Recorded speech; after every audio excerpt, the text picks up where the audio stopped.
Picture the Monopoly man. Top hat, mustache, and a little monocle on his eye. You can see him, right?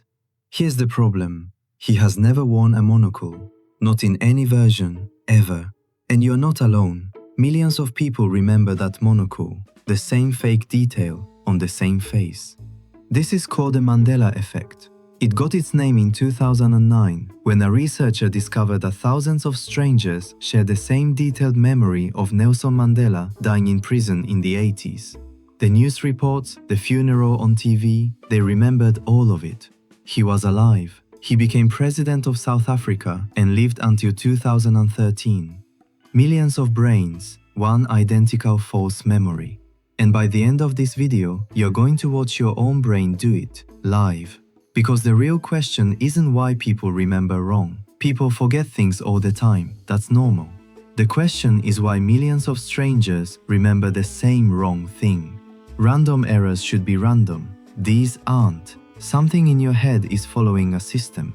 So let's open the machine. Your memory is not a video recorder. There is no tape, no file, no archive room in your head. Every time you remember something, your brain rebuilds the scene from scratch, live. Like a puzzle, it has to reassemble every single time, except a few pieces are always missing. And here's the dangerous part. Your brain hates missing pieces. So it grabs the closest piece that fits, quietly, and snaps it in. No warning, no little note saying, this part is invented. The rebuilt memory feels exactly as real as the original. You don't believe me? I know. Your memories feel like recordings. So let me tell you about the woman who proved it. In 1974, a young psychologist named Elizabeth Loftus set up a simple experiment. She showed people a short film of a car accident. 2 cars, 1 crash, everyone saw the same film. Then she split them into groups and changed one single word in her question. Group 1, how fast were the cars going when they hit each other? Group 2, how fast were the cars going when they smashed into each other? That's it, that's the whole experiment. The smashed group remembered the cars going faster, same film, same cars. But Loftus wasn't done. A week later, she asked everyone, did you see the broken glass? There was no broken glass. The smashed group remembered it anyway. They could see it, glass, on the road, in a memory that one word had quietly rewritten. A question asked after the event reached back in time and edited the film. That experiment changed psychology forever because it proved that memory doesn't just fade, it can be planted. And she went further. Years later, Loftus told adults a story from their own childhood, the day they got lost in a shopping mall. The crying, the old man who helped, the reunion. A touching story, completely invented. It never happened to any of them. 1 in 4 believed it. And here's the scary part. They didn't just believe it, they added details. The color of the old man's shirt, what their mum said after. They decorated a memory that was never theirs. She didn't just plant a seed, people grew a whole tree around it.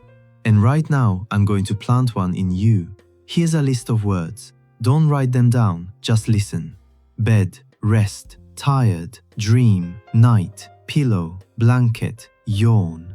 Okay, now, without going back, was the word sleep in that list? Take a second, notice how sure you feel.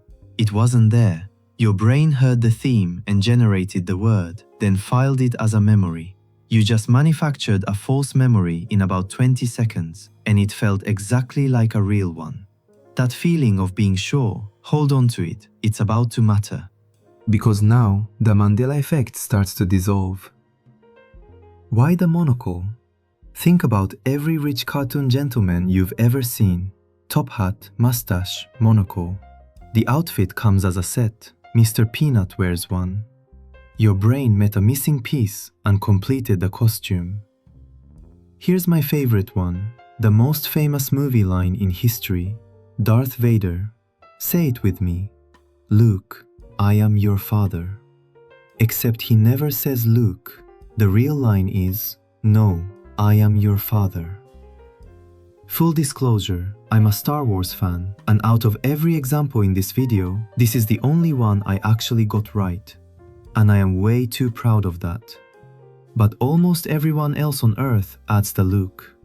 The most famous line in cinema, and nobody ever checked. Did you get it right? Be honest, tell me in the comments. I'm genuinely curious how many of us actually remember the real line. But think about why everyone else gets it wrong. Out of context, "No, I am your father" means nothing. You can't tell who's talking. So every parody, every impression, every friend doing the Vader voice added the name. Thousands of times, everywhere. You didn't memorize the movie, you memorized the parodies. That's the point. We all grew up with the same movies, the same logos, the same parodies. Millions of nearly identical brains running the same autocomplete, hitting the same missing piece and filling it the same way. The Mandela Effect isn't a million different mistakes, it's one mistake, mass-produced. Then other people make it worse. Memory is contagious. When someone describes a detail with total confidence, your brain quietly adopts it. One loud false memory can infect a family, a forum, a planet. Now add the internet. One person posts a fake version of a logo. Remember this? 10,000 people see the fake, and seeing it becomes a memory of it. The false version now has more witnesses than the real one. Because your brain is terrible at labeling sources. It keeps the image, but forgets where it came from. A meme, a dream, a scene from a movie, after a few months, they all get filed in the same drawer, stamped "Things I Saw." And here's the cruelest part: corrections backfire. Show people the real logo next to the fake one, and many walk away remembering the fake one harder. Every repetition is a vote, even a debunking is a repetition. Some of you are memorizing the wrong Monopoly man from this very video. In 6 months, you'll swear you saw the monocle somewhere official. There's no patch for this. The only defense is knowing the bug exists. Which finally explains the same fight every couple on Earth keeps having. You said it. I never said that. Two honest people, two rebuilt memories of the same evening. Nobody is lying. Both tapes are edited. That fight has no winner because there is no original recording to check. And if you're thinking, fine, but my big memories are different. The important ones, those are burned in. Psychologists tested exactly that. The day after the Challenger disaster, and again after September 11th, they had people write down how they heard the news, sealed the papers, waited years, then asked again. Years later, nearly half the details had changed. Different room, different person, sometimes a different day. But confidence hadn't dropped at all. People looked at their own handwriting from the day after and said the paper must be wrong. I know what I remember. Sir, that's your handwriting. Even your most precious memories drift. The only thing that stays sharp is the feeling of certainty. And this is where it stops being a fun internet mystery. Courtrooms.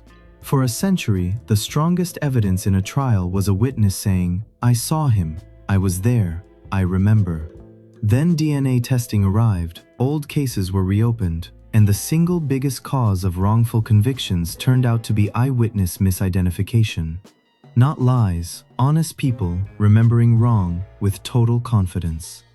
Hundreds of innocent people went to prison on memories that felt completely real. Worse, that confidence grows. At the first police lineup, a witness says, "Maybe him." By the trial, months later, it has become, "I will never forget that face." Same memory, same person. The certainty was added in post-production. And that's the real discovery hiding inside the Mandela Effect. It was never really about logos. Confidence and accuracy are two different things. The feeling of being sure is not evidence. Your brain generates certainty the same way it generated the monocle, automatically. So here's what I actually take from all this. Your memory was never built to archive the past. It's a prediction machine. It keeps the lesson and throws away the footage. The same machinery that imagines your future is the one editing your past. And your childhood? If you have a crisp memory from before you were 3 years old, I have bad news. The brain systems that store lasting memories weren't finished being built yet. That beautiful scene you remember from your earliest years is a reconstruction, assembled later from a photo, a story your mother told, and your brain filling holes. It feels ancient and pure, and it was manufactured when you were 7. A perfect memory would make you a hard drive. An editing memory makes you a storyteller. So what do you do with this? Write things down when they matter. The promise, the agreement, the argument, paper doesn't autocomplete. And the next time you're in a "you said it" standoff, remember, you're not fighting a liar. You're two storytellers comparing drafts. So hold your certainty a little more gently, not because your memories are worthless, because they're handmade. Sleep well tonight. Your memories will be slightly different tomorrow. Thanks everyone. See you soon. This was Toucan.